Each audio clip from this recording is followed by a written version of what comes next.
this is really where it starts. It's in the mind game. You could have a perfectly defined body. I'm thinking of a 5-star athlete, major university, junior, throws just a bunch of interceptions. Well, the coach called me in and said, what can we do? And I said, let's do a habit finder assessment and measure his habits of thinking and see if we can find part of the core issue.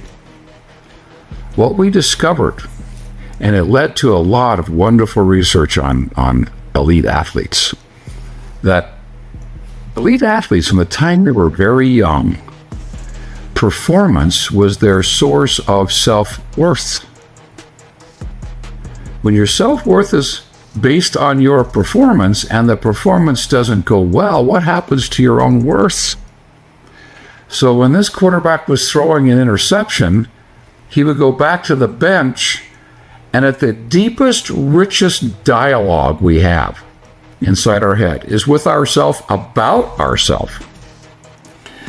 And there would be a devastating dialogue regarding worth and worthiness, ability, his character, the value of his ideas, and especially the value of his contribution, and past mistakes, which was the interception from last quarter, and would just be so devastated.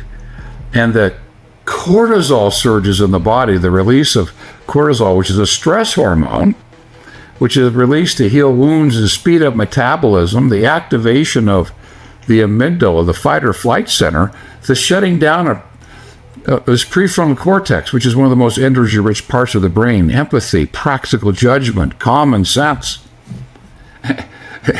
The offense is back up again. He walks out in that mindset. What are the chances he's going to throw another interception?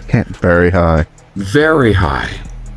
When we discovered this, we began to work on what we could do to strengthen his self-worth so that he had an intrinsic value for himself as a human being, regardless of performance.